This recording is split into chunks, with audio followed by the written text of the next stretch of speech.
¿Que el arroz es un veneno? Sí, pero no tiene nada que ver con la incidencia de prediabetes, diabetes, obesidad, hígado graso, falla renal que produce el arroz, porque eso no lo hace un veneno, lo hace mortal para tu salud. Lo que lo hace un veneno en realidad el arroz, y todo el mundo lo sabe, es la concentración que tiene de arsénico, que el arsénico sí es un veneno. De la naturaleza, el cereal, el grano que más tiene arsénico es el arroz y está por encima de los límites permitidos. El arsénico no orgánico debe ser cero. Inclusive, se permite hasta 20 microgramos por cada 100 cc o 20 microgramos al día. 20 microgramos al día. 100 gramos de arroz, que es lo que tú te comes en el almuerzo, tiene el doble, 40 microgramos de arsénico. Cuando tú consumes arroz todos los días de tu vida, después de 5 años de estar consumiendo arroz, ahí sí viene el efecto del arsénico prolongado, que es cáncer de piel, que tú crees que te lo produce el sol y en realidad te lo está produciendo el arsénico del arroz. Cáncer de hígado, cáncer de vejiga, trastorno neurológico, manchas en la piel. Todo porque decidiste consumir arroz. Y te voy a decir una cosa, todo el arroz del mundo tiene arsénico por encima de los límites permitidos. Por eso el arroz no puede ser parte de una alimentación del ser humano, a menos que tú lo que quieras es envenenarte y matar. No se lo dejes a tu suegra, si te cae mal, menos a tus amigos, pero tampoco te lo comas tú, porque sí, desafortunadamente tengo que decírtelo, es un veneno. Cuando lo mezclamos con proteína se produce un proceso que se llama glicación. Glicación viene de glucosa. Mezclamos proteína e hidrato de carbono y se convierte en azúcar que tapona esas arterias de esas venas, ¿vale? En la época, hace 7.000 años, más de 7.000 años, en que se comía en Asia, que era el continente más pobre, por aquel entonces comían ese arroz, pero no lo mezclaban con otras cosas, ¿vale? Solo tenían arroz.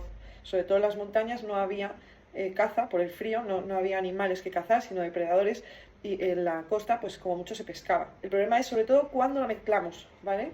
Y si lo comemos solo también y prolongadamente. Además de que en aquel entonces, cuando ellos lo comían, no había todas las enfermedades que hay ahora, ni todos los factores externos que pueden estar amenazando, como alimentos procesados, todos los pesticidas, todo lo que ya venimos hablando cada día, ¿vale? Entonces, es importante entender, no es lo mismo comer solo arroz, que yo también lo he hecho todo tipo de experimentos a lo largo de mi vida por cuestiones diversas, que comerlo mezclado, o que comerlo, porque yo siempre he admirado toda la tradición china, y ellos comen arroz, ¿vale? También he vivido en Ecuador, ahí se comía arroz y pollo. ¿Qué pasa? La mezcla con la proteína es el problema. Luego aparte solo, ya lo estáis viendo, sin mezclar, pues tiene altos contenidos de arsénico, que antes el arsénico sí que se utilizaba en las boticas, ¿vale? Como el veneno del alacrán que se utilizaba antes en las antiguas boticas, que eran las farmacias que tenemos hoy en día. Antes eran boticas con elementos naturales, productos que procedían de la naturaleza, de los animales, de las plantas, de procedencia vegetal o animal, pero nunca cereal o de semillas. Las semillas que están ahora tan de moda, la semilla se planta, brota esa planta, el animal se come esa planta y tú te comías el animal que se cazaba, porque cuando salíamos a recolectar, en aquel entonces, la época de Neandertal, todo lo que tuviera nutriente por el suelo o por los árboles, se lo había comido antes el animal. Nosotros siempre llegábamos tarde y por eso teníamos que cazar, porque había más fauna, también más flora. Ahora nos estamos cargando todo, pero estamos industrializando la alimentación, que eso no quiere decir que sea mejor. Lo que se ha hecho ha sido acelerar procesos de masificación y de producción a costa de nuestra salud y de nuestra enfermedad, porque ya sabéis que es el círculo vicioso que os expliqué. Podéis buscarlo en el vídeo de reto de 2025, el mismo Rockefeller, el que ideó una cosa y después otra. Primero algo nocivo para la salud, como podían ser todos estos alimentos modificados biogenéticamente, y después fue el mismo que creó los estudios científicos para que se aprobasen todos los medicamentos que produjo con su petróleo. Pues no sabía cómo podía invertirlo y se le fue ocurriendo la manera de poder resolver problemas, que al final es eso lo que hace un gran y buen empresario, resolver problemas a corto plazo, porque a largo plazo ya hemos visto que nos está enfermando.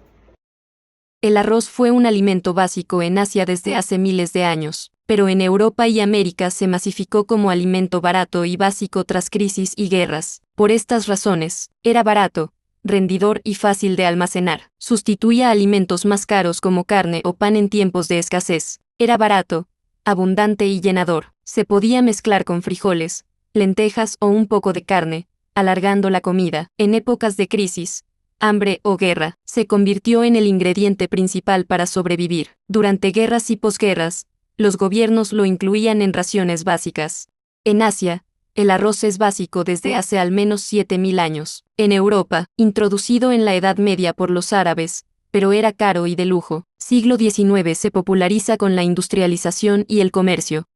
Después de la Primera y Segunda Guerra Mundial, 1914 a 1945, se consolida como alimento básico entre las clases pobres porque formaba parte de los programas de racionamiento. En América Latina, introducido por los españoles en el siglo XVI, se masifica en el siglo XIX y el siglo XX con la agricultura extensiva. Tras la Segunda Guerra Mundial, se normaliza como base de la dieta popular, sobre todo en países pobres. La paella valenciana, tal como la conocemos hoy, se originó en la Comunidad Valenciana, España, entre los siglos XV y XVI. Siglo XIX. La paella pasa de ser un plato rural a difundirse en toda la Comunidad Valenciana. Finales del siglo XIX y principios del XX, se convierte en símbolo culinario de España, especialmente en la costa mediterránea. Después de la Guerra Civil, 1936 a 1939, se consolida como plato festivo y representativo de la gastronomía española.